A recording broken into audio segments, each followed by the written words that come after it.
ಅರ್ಪಿತಾ ಕುಂದರ್. ಮೊದಲಿಗೆ ಹೆಡ್ಲೈನ್ಸ್. ಮಸೀದಿಗಳಲ್ಲಿ ಆಯುಧ ಇದ್ದಿದ್ರೆ ಬಾಬರ್ ಮಸೀದಿ ಉರುಳುತ್ತಿರಲಿಲ್ಲ ಎಸ್ಡಿಪಿಐ.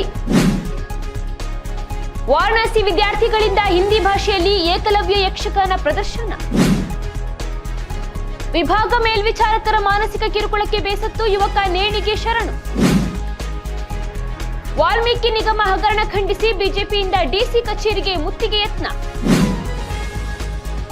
ತಾನೇ ನೀಡಿದ್ದ ಹೇಳಿಕೆಗೆ ಉಲ್ಟಾ ಹೊಡೆದ ಸಚಿವ Zameer Ahmed.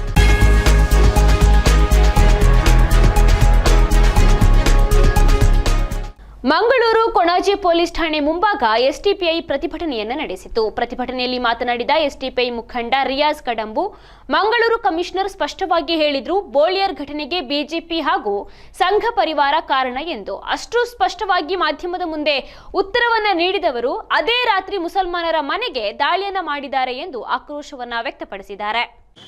Social democratic party of India ಹಮ್ಮಿಕೊಂಡಿರತಕ್ಕಂತ ಈ ಒಂದು ಕೊಣಾಜೆ ಚಲೋ ಬೃಹತ್ ಪ್ರತಿಭಟನಾ ಸಭೆಯಲ್ಲಿ ನಿಂತಿರತಕ್ಕಂಥ ಎಲ್ಲ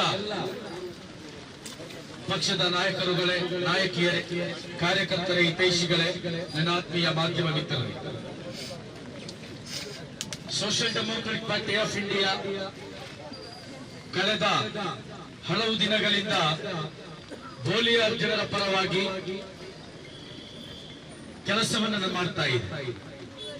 ನಾವು ಎಲ್ಲರಿಗೂ ಗೊತ್ತಿರುವ ಹಾಗೇನೆ ಯಾವಾಗ ಬೋಲಿಯಾರ್ನಲ್ಲಿ ಘಟನೆಗಳು ನಡೆದ ನಂತರ ಪೊಲೀಸ್ ಅಕ್ರಮ ದಾಳಿಗಳು ನಡೆಯಲಿಕ್ಕೆ ಆರಂಭಿಸಿತ್ತು, ಅಲ್ಲಿಂದ ಹಿಡಿದು ಈವರೆಗೂ ಕೂಡ social democratic party of India ಬೋಲಿಯಾರ್ನ ಜನತೆಯೊಂದಿಗಿದೆ. ಇಲ್ಲಿನ ಪೊಲೀಸ್ ಇಲಾಖೆ ಮತ್ತು ಸರ್ಕಾರಕ್ಕೆ ನನ್ನ ಭಾಷಣದ ಆರಂಭದಲ್ಲಿ ನಮಗೆ ಹೇಳಲಿಕ್ಕಿರುವಂತಹದ್ದು, ನೀವು ನಿನ್ನೆಯವರೆಗೆ ಅಲ್ಲಿನ ಮುಸಲ್ಮಾನರ ಮನೆಗೆ ಬಾಗಿಲಿಗೆ ಬಡಿದು ಮನೆಗೆ ನುಗ್ಗಿ ಅರೆಸ್ಟ್ ಮಾಡುವಂತಹದ್ದು ನಿನ್ನೆಗೆ ನೀವು ಕೊನೆಗೊಳಿಸಬೇಕು. ಒಂದು ವೇಳೆ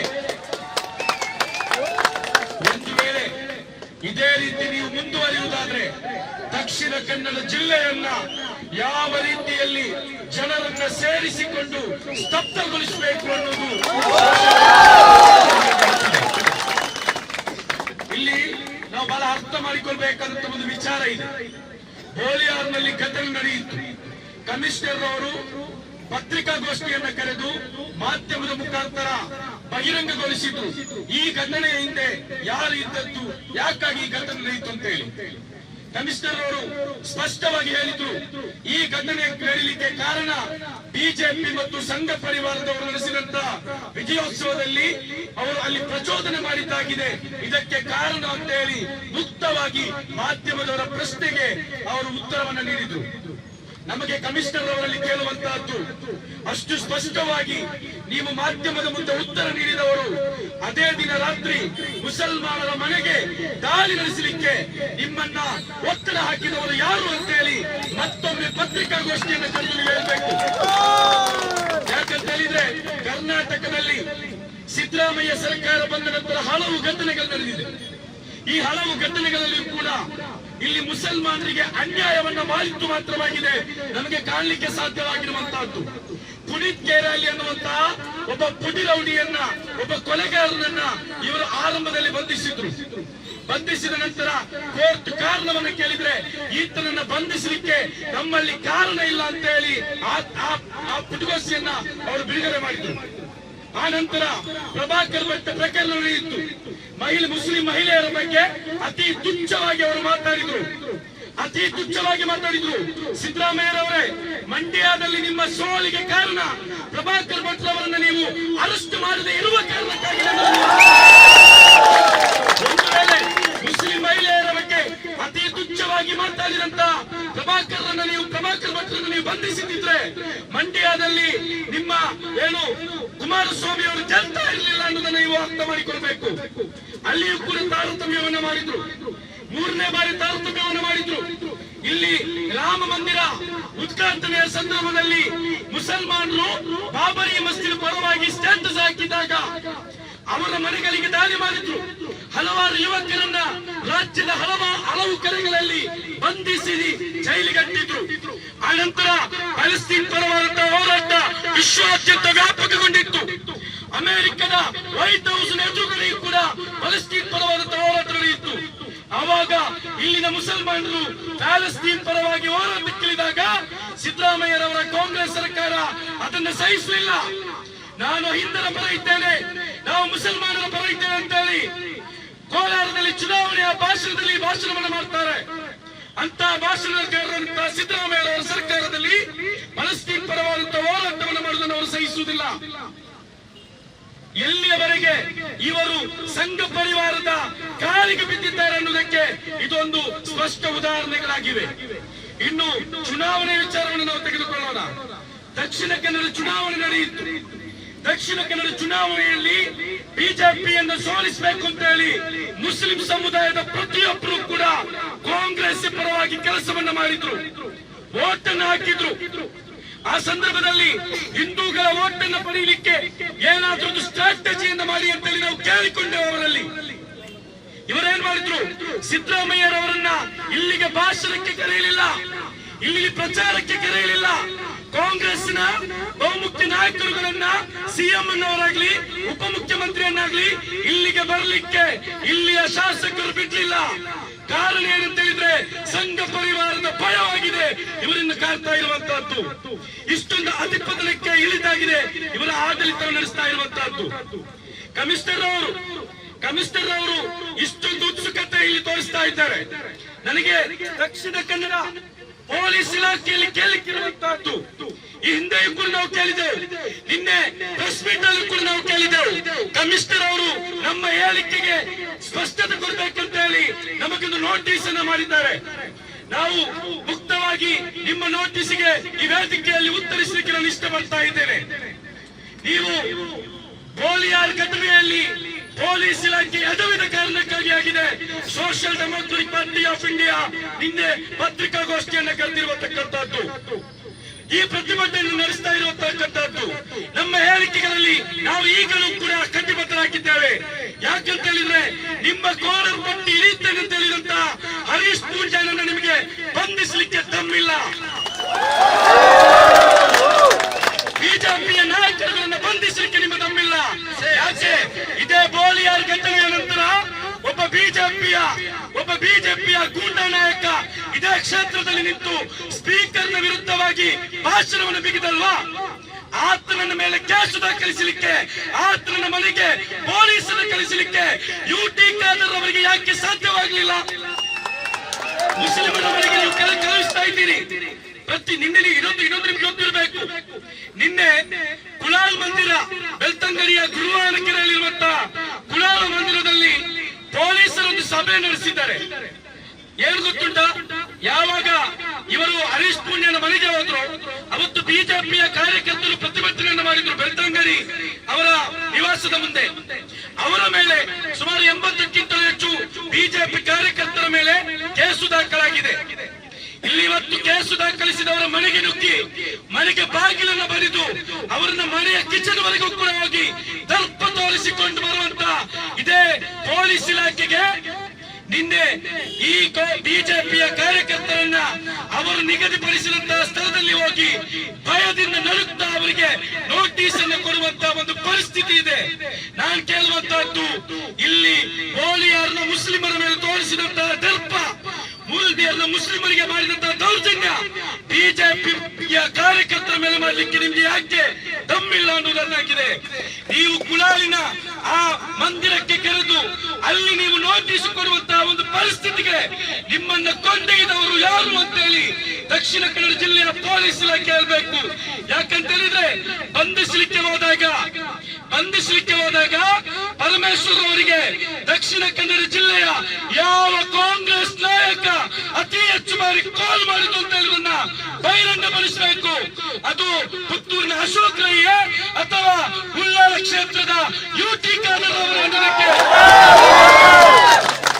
ಇನ್ನೊಂದು ಯುಟಿ ಖಾದರ್ ಅವರೇ, ನೀವು ಅಂದುಕೊಳ್ಬೇಡಿ ಯಾವಾಗಲೂ ಕೂಡ ಈ ಸಮುದಾಯ ನಿಮ್ಮೊಂದಿಗೆ ಇರ್ತದೆ ಅಂತ ಹೇಳಿಕೊಂಡು ನಿಮ್ಮ ತಂದೆಯವರು ಮಾಡಿದಂತ ಯಾವುದೋ ಒಂದು ಒಳ್ಳೆಯ ಗುಣಕ್ಕೆ ಈ ಕ್ಷೇತ್ರದ ಜನಗಳು ನಿಮ್ಮೊಂದಿಗಿದ್ದಾರೆ, ಇಲ್ಲಿನ ಮತದಾರರು ನಿಮ್ಮೊಂದಿಗಿದ್ದಾರೆ. ಬಿಜೆಪಿ ಬರದೇ ಇರಲಿ ಅಂತ ಹೇಳಿ ನಿಮ್ಮ ಜೊತೆಗೆ ನಿಂತಿದ್ದಾರೆ. ನಾವು ಇಲ್ಲಿನ ಜನತೆಯೊಂದಿಗೆ ಹೇಳಿಕೊಂಡು ರಿಯಾಜ್ ಪರಂಗಿಪೇಟೆಯವರನ್ನ ಆರಿಸಿ ಕಳುಹಿಸಿ, ನಿಮಗೆ ಬೇಕಾಗಿ ಅವರು ವಿಧಾನಸೌಧದಲ್ಲಿ ಧ್ವನಿ ಹಾಕ್ತಾರೆ, ನಿಮಗೆ ಬೇಕಾದಾಗ ಅವರು ಮಾತನಾಡ್ತಾರೆ. ಪ್ರತಿಯೊಂದು ಮತದಾರರಲ್ಲಿ ಕೇಳಿಕೊಂಡು, ಆದ್ರೂ ಕೂಡ ಯುಟಿ ಖಾದರ್ ಅವರೇ ನಿಮಗೆ ಈ ಮತದಾರರು ವೋಟನ್ನ ಹಾಕಿದ್ರು. ಆದ್ರೆ ನೀವೇನ್ ಮಾಡಿದ್ದೀರಿ? ಕಳೆದ ಬಾರಿ ಉಳ್ಳಾಲದ ಗಲಭೆಯ ಸಂದರ್ಭದಲ್ಲೂ ಕೂಡ ನೀವು ಮನೆ ಮನೆಗೆ ಪೊಲೀಸರನ್ನು ನುಗ್ಗಿಸಿದ್ರಿ. ನೀವು ಇಲ್ಲ ಅಂತೇಳಿ ನಿಮ್ಮ ಪತ್ರಿಕಾಗೋಷ್ಠಿಯಲ್ಲಿ ನಮಗೆ ಸ್ಪಷ್ಟವಾಗಿ ಗೊತ್ತಾಗಿದೆ. ನೀವು ಬೋಳಿಯಾರ್ನ ಮುಸ್ಲಿಂ ಯುವಕರ ಮನೆಗಳಿಗೆ ಹೆಸರನ್ನ ಪಟ್ಟಿ ಮಾಡಿಸಿಕೊಂಡು ಕಳಿಸ್ತಾ ಇರುವುದು ಯುಟಿ ಖಾದರ್ ಅವರ ನೇತೃತ್ವ ಅನ್ನೋದಕ್ಕೆ ನಮಗೆ ಆದ್ರೆ ಎಸ್ಡಿಪಿಐ ಬಹಳ ಮುಕ್ತವಾಗಿ ಹೇಳ್ತಾ ಇರುವಂತಹದ್ದು, ಬೋಳಿಯಾರ್ನ ಜನತೆ ನಮ್ಮೊಂದಿಗಿದ್ದಾರೆ, ದಕ್ಷಿಣ ಕನ್ನಡ ಜಿಲ್ಲೆಯ ಮುಸ್ಲಿಮರು ನಮ್ಮೊಂದಿಗಿದ್ದಾರೆ. ನೀವು ಅಂದುಕೊಂಡಿರಬಹುದು ಅಶೋಕ್ ಕಿನಾರ ಎನ್ನುವಂತ ಒಬ್ಬ ವ್ಯಕ್ತಿ ಕಾಂಗ್ರೆಸ್ನ ವಿರುದ್ಧವಾಗಿ ಮಾತಾಡಿದಾಗ ಒಂದು ನೋಟಿಸ್ ಹೋದ್ರೆ ಬಾಕಿದ್ದವರು ಮೌನಕ್ಕೆ ಶರಣಾಗಬಹುದು ಅಂತ ಹೇಳಿ. ನಿಮ್ಮ ಚೇಳಗಳಾಗಿ ನಿಮ್ಮ ಕಾಲನಿಯಲ್ಲಿ ಬದುಕ್ತಾ ಇರುವಂತ ಕೆಲವರನ್ನ ನೀವು ನೋಡಿರಬಹುದು. ಆದ್ರೆ ದಕ್ಷಿಣ ಕನ್ನಡ ಜಿಲ್ಲೆಯ ಎಲ್ಲಾ ಮುಸಲ್ಮಾನರು, ಎಲ್ಲಾ ಮುಸ್ಲಿಂ ನಾಯಕರು ಅಂತವರೇ ಅಂತ ಹೇಳಿ ನೀವು ಅಂದುಕೊಳ್ಬಾರ್ದು. ಯಾಕಂತ ಹೇಳಿದ್ರೆ social democratic party of India ನಿನ್ನೆ ಒಂದು ಪತ್ರಿಕಾಗೋಷ್ಠಿಯಲ್ಲಿ ಒಂದು ಹೇಳಿಕೆಯನ್ನು ಕೊಟ್ಟದ್ದು, ನಾವು ಕೊಡಾಜು ಚಲವನ್ನು ಮಾಡ್ತಾ ಇದ್ದೇವೆ ಅಂತ ಹೇಳಿ. ಅದರ ಬದಲಾಗಿ ಎಲ್ಲಿಯಾದ್ರೂ ನಮ್ಮ ಕಾರ್ಯಕರ್ತರನ್ನ ಇಲ್ಲಿರುವಂತ ಮುಸಲ್ಮಾನರ ಮನೆಗೆ ಕಳುಹಿಸಿದ್ರೆ ಇಲ್ಲಿ ಇವತ್ತು ಕೊಡಾಜ ಪೊಲೀಸ್ ಸ್ಟೇಷನ್ ಮುಂಭಾಗದಲ್ಲಿ ಇಲ್ಲಿ ಅಲುಗಾಡ್ಲಿಕ್ಕೆ ಸ್ಥಳ ಇರ್ತಿರ್ಲಿಲ್ಲ ಅನ್ನೋದನ್ನು ನಾವು ಹೇಳಲಿಕ್ಕೆ ಇಷ್ಟಪಡ್ತಾ ಇದ್ದೇವೆ.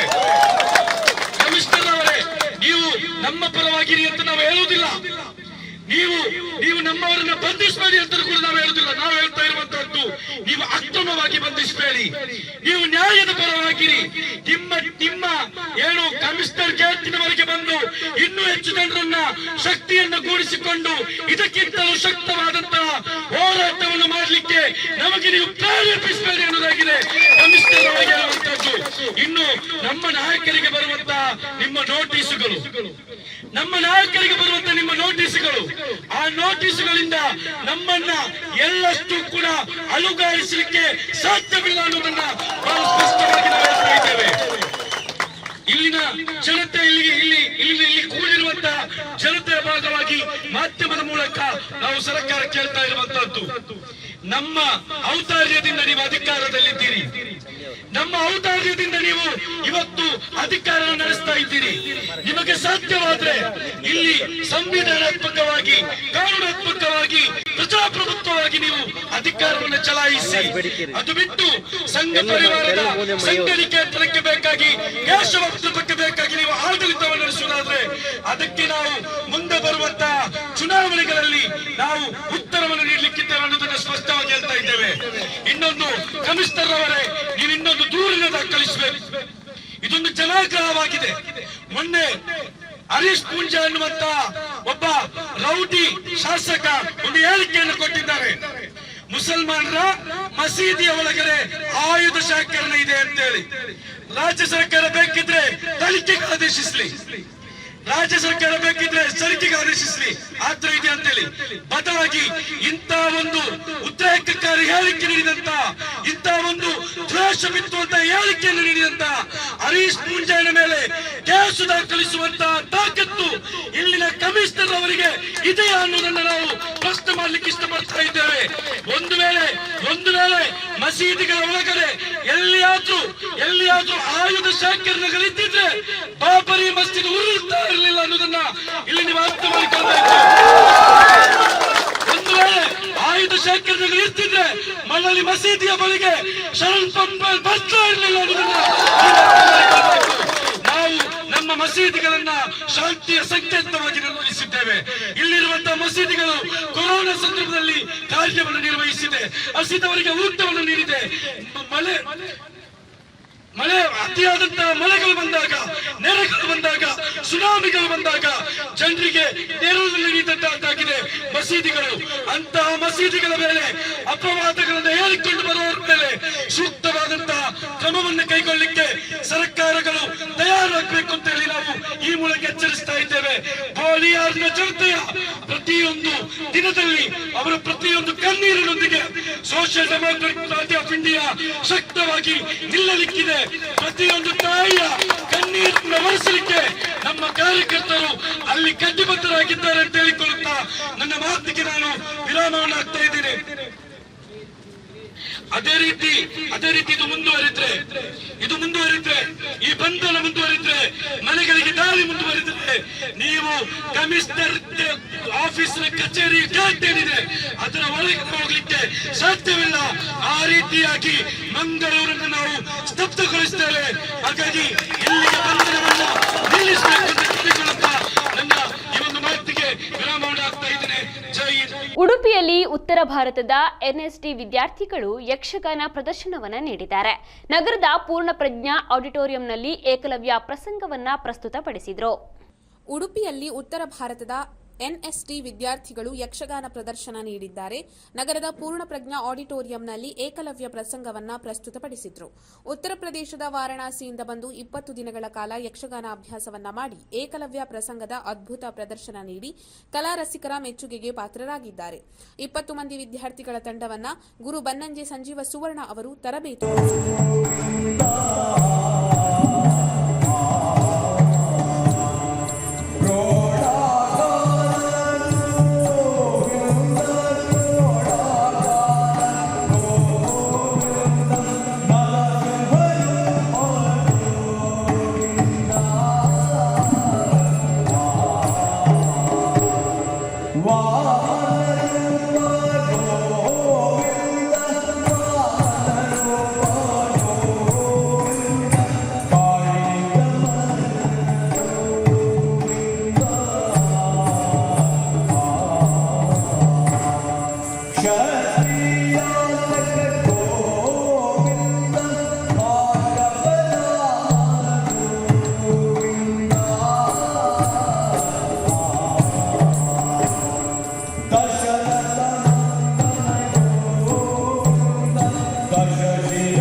हे जगत्रय गुरु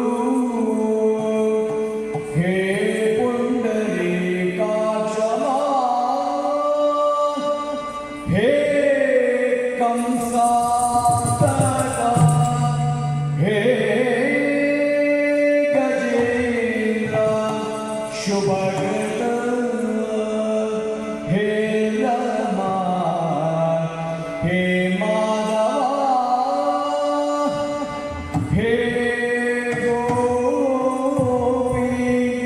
जगन्नाथ पालय पदद्वयनी चित्ते सदा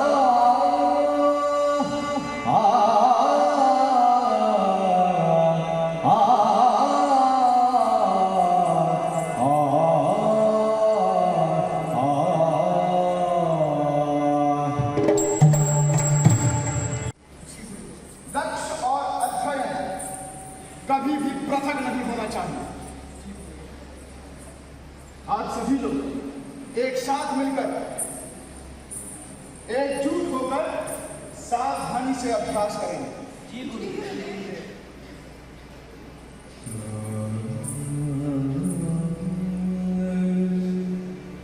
बालकों, सूर्यास्त होने को आप सभी लोग राजमहल की ओर प्रस्थान कर सकते हैं।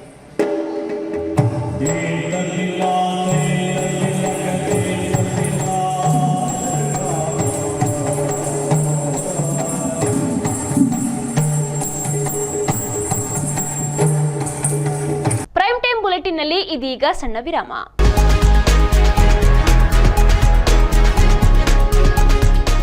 ವಿರಾಮದ ಬಳಿಕ ಪ್ರೈಮ್ ಟೈಮ್ ಬುಲೆಟಿನ್ಗೆ ಮತ್ತೆ ಸ್ವಾಗತ.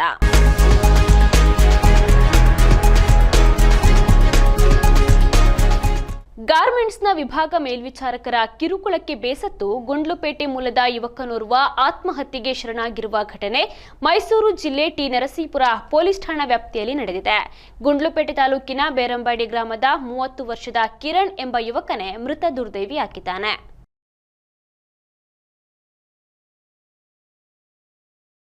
ಗಾರ್ಮೆಂಟ್ಸ್ನ ವಿಭಾಗ ಮೇಲ್ವಿಚಾರಕರ ಕಿರುಕುಳಕ್ಕೆ ಬೇಸತ್ತು ಗುಂಡ್ಲುಪೇಟೆ ಮೂಲದ ಯುವಕನೋರ್ವ ಆತ್ಮಹತ್ಯೆಗೆ ಶರಣಾಗಿರುವ ಘಟನೆ ಮೈಸೂರು ಜಿಲ್ಲೆಯ ಟಿ ನರಸೀಪುರ ಪೊಲೀಸ್ ಠಾಣಾ ವ್ಯಾಪ್ತಿಯಲ್ಲಿ ನಡೆದಿದೆ. ಗುಂಡ್ಲುಪೇಟೆ ತಾಲೂಕಿನ ಬೇರಂಬಾಡಿ ಗ್ರಾಮದ ಕಿರಣ್ ಎಂಬ ಯುವಕನೇ ಮೃತ ದುರ್ದೈವಿಯಾಗಿದ್ದು, ಈ ಹಿಂದೆ ಟಿ ನರಸೀಪುರ ಚೌಹಳ್ಳಿಯಲ್ಲಿರುವ ಸಾಹಿ ಎಕ್ಸ್ಪೋರ್ಟ್ಸ್ನಲ್ಲಿ ಕೆಲಸ ಮಾಡುತ್ತಿದ್ದ ವೇಳೆ ಮೇಲ್ವಿಚಾರಕರಾದ ಲೋಕೇಶ್ ಮತ್ತು ಅನಿಲ್ ಎಂಬವರು ಏಕಾಏಕಿ ಕೆಲಸದಿಂದ ತೆಗೆದುಹಾಕಿದ್ರಂತೆ. ನಂತರ ಕಿರಣ್ ಬೇರೆ ಕಂಪನಿಯಲ್ಲಿ ಕೆಲಸಕ್ಕೆ ಸೇರಲು ಹೋದಾಗ ಈ ಇಬ್ಬರು ಕಿರಣ್ ಕುರಿತು ಕೆಟ್ಟ ಅಭಿಪ್ರಾಯ ತಿಳಿಸಿದ್ದಲ್ಲದೆ ಈತನನ್ನ ಕೆಲಸಕ್ಕೆ ತೆಗೆದುಕೊಳ್ಳಬೇಡಿ ಎಂದು ಅಪಪ್ರಚಾರ ಮಾಡಿದ್ದರ ಕುರಿತು ಕಿರಣ್ ಡೆತ್ ನೋಟ್ನಲ್ಲಿ ಬರೆದಿಟ್ಟಿದ್ದಾರೆ.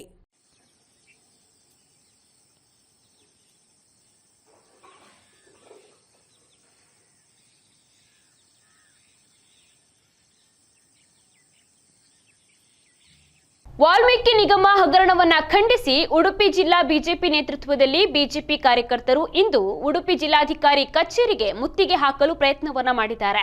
ಜಿಲ್ಲಾಧಿಕಾರಿ ಕಚೇರಿ ಆವರಣದ ಗೇಟಿನ ಎದುರು ನೆರೆದ ಬಿಜೆಪಿ ಮುಖಂಡರು ಹಾಗೂ ಕಾರ್ಯಕರ್ತರು ಒಳನುಗ್ಗಲು ಯತ್ನಿಸಿದ್ದಾರೆ. ವಾಲ್ಮೀಕಿ ನಿಗಮ ಹಗರಣ ಖಂಡಿಸಿ ಉಡುಪಿ ಜಿಲ್ಲಾ ಬಿಜೆಪಿ ನೇತೃತ್ವದಲ್ಲಿ ಬಿಜೆಪಿ ಕಾರ್ಯಕರ್ತರು ಉಡುಪಿ ಜಿಲ್ಲಾಧಿಕಾರಿ ಕಚೇರಿಗೆ ಮುತ್ತಿಗೆ ಹಾಕಲು ಯತ್ನಿಸಿದರು. ಜಿಲ್ಲಾಧಿಕಾರಿ ಕಚೇರಿ ಆವರಣದ ಗೇಟಿನ ಎದುರು ನೆರೆದ ಬಿಜೆಪಿ ಮುಖಂಡರು ಹಾಗೂ ಕಾರ್ಯಕರ್ತರು ಒಳನುಗ್ಗಲು ಪ್ರಯತ್ನಿಸಿದ್ರು. ಆದರೆ ಪೊಲೀಸರು ಗೇಟು ಹಾಕಿ ಪ್ರತಿಭಟನಾಕಾರರು ಒಳ ಪ್ರವೇಶಿಸದಂತೆ ತಡೆದ್ರು. ಧಾರಾಕಾರವಾಗಿ ಸುರಿಯುತ್ತಿದ್ದ ಮಳೆಯನ್ನೂ ಲೆಕ್ಕಿಸದೆ ಜಿಲ್ಲಾಧಿಕಾರಿ ಕಚೇರಿ ಗೇಟ್ ಅನ್ನ ತಳ್ಳಿಕೊಂಡು ನುಗ್ಗಲು ಯತ್ನಿಸಿದ ಪ್ರತಿಭಟನಾಕಾರರನ್ನ ಪೊಲೀಸರು ತಡೆದ್ರು. ಈ ವೇಳೆ ಕೆಲಕಾಲ ಬಿಜೆಪಿ ಕಾರ್ಯಕರ್ತರು ಹಾಗೂ ಪೊಲೀಸರ ಮಧ್ಯೆ ಸಂಘರ್ಷ ಉಂಟಾಯಿತು. ನೂರಾರು ಸಂಖ್ಯೆಯಲ್ಲಿ ಜಮಾಯಿಸಿದ್ದ ಕಾರ್ಯಕರ್ತರು ಕಾಂಗ್ರೆಸ್ ಸರ್ಕಾರದ ವಿರುದ್ಧ ಘೋಷಣೆಗಳನ್ನು ಕೂಗುತ್ತಾ ಆಕ್ರೋಶ ವ್ಯಕ್ತಪಡಿಸಿದ್ರು. ಬಳಿಕ ಸ್ಥಳಕ್ಕೆ ಆಗಮಿಸಿದ ಅಪರ ಜಿಲ್ಲಾಧಿಕಾರಿ ವೀಣಾ ಪ್ರತಿಭಟನಾಕಾರರಿಂದ ಮನವಿ ಸ್ವೀಕರಿಸಿದ್ರು. ಪ್ರತಿಭಟನೆ ಹಿನ್ನೆಲೆಯಲ್ಲಿ ಸ್ಥಳದಲ್ಲಿ ಬಿಗಿ ಪೊಲೀಸ್ ಬಂದೋಬಸ್ತ್ ಅನ್ನು ಏರ್ಪಡಿಸಲಾಗಿತ್ತು.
ಮತಗಳಿಂದ ಬೀದರ್ ಸಂಸದ ಸಾಗರ್ ಖಂಡ್ರೆ ಗೆದ್ದಿದ್ದಾರೆ ಎಂಬ ಹೇಳಿಕೆಗೆ ಸಚಿವ ಜಮೀರ್ ಅಹಮದ್ ಅವರು ಪ್ರತಿಕ್ರಿಯೆಯನ್ನು ನೀಡಿದ್ದು, ತನ್ನ ಹೇಳಿಕೆಗೆ ಇದೀಗ ಉಲ್ಟಾ ಹೊಡೆದಿದ್ದಾರೆ.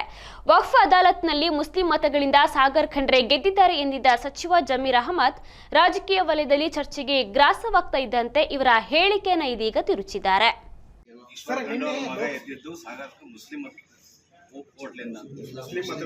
ಎಲ್ಲ ಮತದಿಂದ ಮುಸ್ಲಿಂ ಒಂದೇ ಇಲ್ಲ, ನೀವೆಲ್ಲ ಒಟ್ಟಾಗಿ ಒಂದಾಗಿ ಕೊಟ್ಟಿದ್ದ ಅಲ್ಪಸಂಖ್ಯಾತರು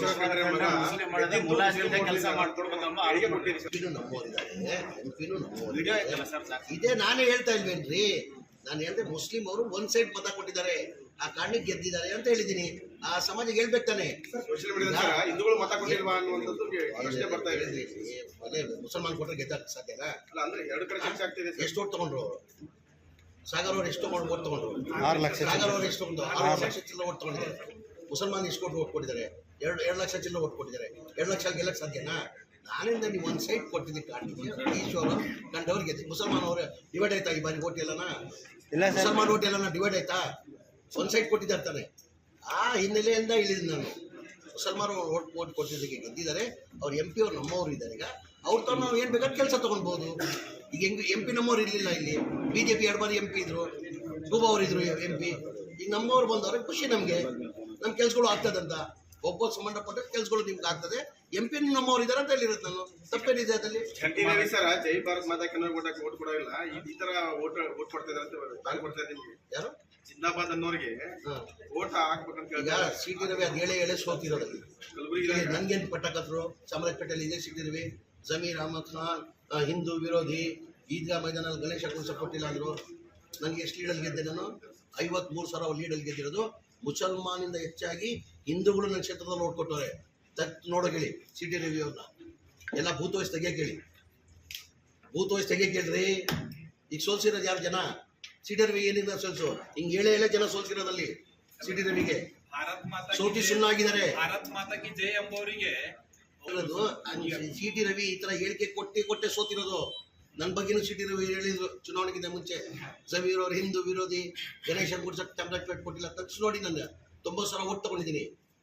ಅದನ್ನು ಮುಸಲ್ಮಾನ್ಗಿಂತ ಹೆಚ್ಚಾಗಿ ಹಿಂದೂಗಳು ಓಟ್ ತಗೊಂಡಿದ್ದೀನಿ ನಾನು. ಬೂತ್ ವೈಸ್ ನೋಡಿ ನಿಮ್ಗೆ ಗೊತ್ತಾಗ್ತದೆ. ಸರ್, ಇನ್ನೊಂದು ಎಮರ್ಜೆನ್ಸಿ ವಿಷಯ ಸಂಬಂಧಪಟ್ಟಂಗೆ ಸರ್, ಖರ್ಗೆ ಅವರು ಮತ್ತು ಸೋನಿಯಾ ಗಾಂಧಿ ಪ್ರತಿಭಟನೆ ಮಾಡಿ ಸಂವಿಧಾನ ಇಟ್ಕೊಂಡು CT ರವಿ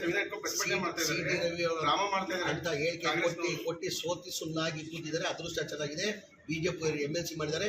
ಈಗಲಾದ್ರೂ ಸ್ವಲ್ಪ ಸುಮ್ಮನೆ ಹೇಳಿ ಸರ್. ಈಗ ಬೆಲೆ ಏರಿಕೆ, ಪೆಟ್ರೋಲ್ ಡೀಸೆಲ್ ಬೆಲೆ ಏರಿಕೆ ಮತ್ತು ಇವತ್ತು ಹಾಲಿನ ಬೆಲೆ ಏರಿಕೆ, ಪೆಟ್ರೋಲ್ ಡೀಸೆಲ್ ಈಗ ನಮ್ಮಲ್ಲಿ ಇಡೀ ರಾಜ್ಯ ಬೇರೆಯವ್ರ ರಾಜ್ಯಕ್ಕೆ ಕಂಪೇರ್ ಮಾಡ್ತಾರೆ. ತಮಿಳ್ನಾಡು ತಗೊಳ್ಳಿ, ಮಹಾರಾಷ್ಟ್ರ ತಗೊಳ್ಳಿ, ಆಂಧ್ರ ತಗೊಳ್ಳಿ, ಕೇರಳ ತಗೊಳ್ಳಿ. ನಾವು ಇನ್ನೂ ₹3 ಜಾಸ್ತಿ ಮಾಡಿದ್ರು ₹2 ಕಡಿಮೆ ಇದೆ. ನಾನು BJP ಸ್ನೇಹಿತರಿಗೆ ಕೇಳಕ್ಕೆ ಬಯಸ್ತಾ ಇದ್ದೀನಿ. ಬರೀ ನಾವು ₹3 ಜಾಸ್ತಿ ಮಾಡಿದ್ದಕ್ಕೆ ಇಷ್ಟೆಲ್ಲ ನೀವು ಪ್ರೊಟೆಸ್ಟ್ ಮಾಡ್ತಾ ಇದ್ದೀರಲ್ಲ. ನಮ್ಮ ಕಾಲದಲ್ಲಿ 2014 ಮನಮೋಹನ್ ಸಿಂಗ್ ಪ್ರಧಾನಮಂತ್ರಿ ಇರುವಾಗ ಡೀಸೆಲ್ ಬೆಲೆ ಎಷ್ಟಿತ್ತು, ಇವತ್ತು ಬೆಲೆ ಎಷ್ಟಿದೆ? ಗ್ಯಾಸ್ ಬೆಲೆ ಎಷ್ಟಿತ್ತು, ಇವತ್ತು ಗ್ಯಾಸ್ ಬೆಲೆ ಎಷ್ಟಿದೆ? ಎಷ್ಟು? 69 ರೂಪಾಯಿ ಇದ್ದಿದ್ದು ಪೆಟ್ರೋಲ್ ಇವತ್ತು ಎಷ್ಟಿದೆ? ₹105 ಇದೆ. ಎಷ್ಟು ಏರಿಕೆ ಆಗಿದೆ? ₹35 ಏರಿಕೆ ಆಗಿದೆ. ಅದಕ್ಕೆ ಪ್ರೊಟೆಸ್ಟ್ ಇಲ್ಲ. ₹35 ಯಾವತ್ತನ ಪಿಟಿಕ್ ಅಂತ ಮಾತಾಡಿದಾರ? ಯಾವತ್ತನ ಈ 10 ವರ್ಷದಲ್ಲಿ ₹35 ಆಗಿರೋದು. 69 ರೂಪಾಯಿ ಇದ್ದಿದ್ದು. ಗ್ಯಾಸ್ ರೇಟ್ ಎಷ್ಟಿತ್ತು? ₹413 ಇದ್ದಿದ್ದು. ₹1,000 ಆಗಿದೆ. ₹1,050 ಆಗಿದೆ. ಅವಾಗ ಬಡವ್ರ ಬಗ್ಗೆ ಕಾಳಜಿ ಇಲ್ವ ಅವ್ರಿಗೆ? ಈಗ ಬೇರೆ ರಾಜ್ಯಕ್ಕೆ ನೀವು ನೋಡಿ, ಬೇರೆ ರಾಜ್ಯ ನಮ್ಮ ರಾಜ್ಯಕ್ಕೆ ಕಂಪೇರ್ ಮಾಡಿದ್ರೆ ₹2 ಇನ್ನೂ ಕಡಿಮೆ ಇದೀವಿ ನಾವು. ಹಾಂ, ಇಲ್ಲ ಬೇರೆ ರಾಜ್ಯ ತೆಲಂಗಾಣ ಇರಲಿ, ಆಂಧ್ರ ಇರಲಿ, ತಮಿಳ್ನಾಡು ಇರಲಿ, ಕೇರಳ ಇರಲಿ, ಬೇರೆ ರಾಜ್ಯದಲ್ಲಿ ನೋಡಿ ನೀವು. ನಮ್ಗಿಂತ ಈಗಲೂ ₹3 ಜಾಸ್ತಿ ಮಾಡಿನೂ ಇನ್ನೂ ₹2 ಜಾಸ್ತಿ ಇದ್ದಾರೆ ಅವರು. ಇಲ್ಲಿ ಒಂದಿದ್ದು 9 ಬಂದಿದ್ದೀವಿ, ಒಂದಿದ್ದು 9 ಬಂದಿದ್ದೀವಿ. ಮತ್ತೇನು ಬರಬೇಕಾಗಿದೆ? ಒಂದಿದ್ದು ನಿರೀಕ್ಷೆ ಇಟ್ಟು ಜನ ಮತ ಕೊಡೋರು ಯಾರು? ಜನ. ನಾವು 28 ನಿರೀಕ್ಷೆ ಇಟ್ಕೊಂಡಿದ್ವಿ. ಗ್ಯಾರಂಟಿ ನಾವು ರಾಜಕೀಯ ಕೇಳಿ ಇದು ಎಲ್ಲ ಏನು ಯೋಚನೆ ಮಾಡೋರು? ಗ್ಯಾರಂಟಿಯಿಂದ ಏನಾಗಲಿಲ್ಲ ಅಂತ, ಪೊಲಿಟಿಕಲ್ ಲಾಭ ಆಗಿ ಅಂತ ಕಾರ್ಯಕ್ರಮ ಕೊಟ್ಟಿಲ್ಲ ನಾವು. ಬಡವರು ಒಳ್ಳೇದಾಗಲಿ ಅಂತ ಕಾರ್ಯಕ್ರಮ ಗ್ಯಾರಂಟಿಗಳು ಕೊಡ್ತಾರೆ. ಪೊಲಿಟಿಕಲ್ BJP ಅವರದೆಲ್ಲ ಯೋಚನೆ ಮಾಡೋದು. ಅವ್ರು ಎಲ್ಲ ಥರ ಏನು ಯೋಚನೆ ಮಾಡ್ತಾರೆ? ಎಲ್ಲದಲ್ಲೂ ರಾಜಕೀಯ ಲಾಭ ಆಗಬೇಕು ಅವ್ರಿಗೆ. ನಾವು ರಾಜಕೀಯ ಲಾಭ ಹಿನ್ನೆಲೆಯಲ್ಲಿ ಗ್ಯಾರಂಟಿಗಳು ಕೊಟ್ಟಿಲ್ಲ. ನಾವು ಜನಗಳಿಗೆ ಒಳ್ಳೇದಾಗಲಿ ಅಂತ ಬಡವ್ರಿಗೆ ಒಳ್ಳೇದಾಗಲಿ ಅಂತ ಗ್ಯಾರಂಟಿಗಳು ಕೊಟ್ಟಿದ್ದಾರೆ. ನಾನು ಅವತ್ತಿಂದ ಒಂದೇ ಮಾತಾಡೋದು, ಅವ್ರು ಕೇಳೋದ್ರಲ್ಲಿ ಯಾರು ಕೇಳೋದ್ರಲ್ಲಿ ತಪ್ಪೇನಿಲ್ಲ. ಅವ್ರವ್ರ ಅಭಿಪ್ರಾಯ ಅವ್ರ ಸಮಾಜಕ್ಕೋಸ್ಕರ ಕೇಳ್ತಾರೆ, ತಪ್ಪೇನಿದೆ. ಹಾಗಾಗಿ ನಾನೇನು ಹೇಳೋದು, ನಾವೇನು ಕೇಳಿದ್ರು ನಮ್ಮ ಪಕ್ಷ ಹೈಕಮಾಂಡ್ ಪಕ್ಷ ಅಲ್ಲಿ ತೀರ್ಮಾನ ಮಾಡಬೇಕಾಗಿರೋದು, ನಾವು ತೀರ್ಮಾನ ಮಾಡೋಕ್ಕಾಗಲ್ಲ. ಸರ್ ನಾನು ಹೇಳ್ತಲ್ಲ, ನಮ್ಮ ಪಕ್ಷ ಹೈಕಮಾಂಡ್ ಪಕ್ಷ. ಮಾಡಿದ್ರು ಕೆಲಸ ಮಾಡ್ತೀವಿ, ಮಾಡಿಲ್ಲ ಅಂದ್ರೂ ಕೆಲಸ ಮಾಡ್ತೀವಿ, ಕೊಟ್ಟರು ಕೆಲಸ ಮಾಡ್ತೀವಿ. ರೇಣುಕಾಸ್ವಾಮಿ ಪ್ರಕರಣ ಇದ್ದಾರೆ ಸರ್ ದರ್ಶನ್ ಅವ್ರು ಬಹಳ ಜನಕ್ಕೆ ಹತ್ರ ಅಶೀಲ ಇಲ್ಲಿಗೆ ಪ್ರೈಮ್ ಟೈಮ್ ಬುಲೆಟಿನ್ ಮುಕ್ತಾಯವಾಯಿತು. ನಿರಂತರ ಸುದ್ದಿ ಹಾಗೂ ಮನೋರಂಜನೆಗಾಗಿ ನೋಡ್ತಾ ಇರಿ ನ್ಯೂಸ್ ಕರ್ನಾಟಕ.